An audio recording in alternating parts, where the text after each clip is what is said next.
చంద్రబాబుకు ఇదే ఆఖరి ఎన్నిక కావచ్చంటూ హాట్ కామెంట్స్ చేశారు జగన్.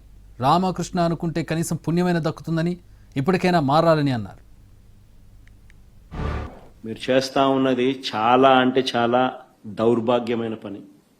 తప్పుడు పునాదులకు మీరు వేస్తా ఉన్నారు, తప్పుడు పునాదులు వేస్తా ఉన్నారు. ఇది రేపొద్దున వృక్షం అవుతుంది. మీరు చేసే ప్రతి పని మీకు చుట్టుకుంటుంది.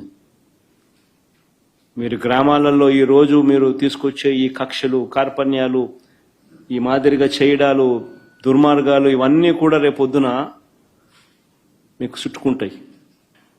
ముఖ్యమంత్రిగా ఉన్నావు, నీ జీవితానికి బహుశా ఇది ఆఖరి ఎలక్షన్ కావచ్చు.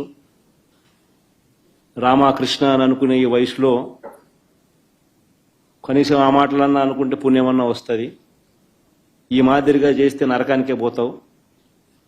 ఇప్పటికైనా మార్పు తెచ్చుకో చంద్రబాబు అని హితవు పలుకుతా ఉన్నా.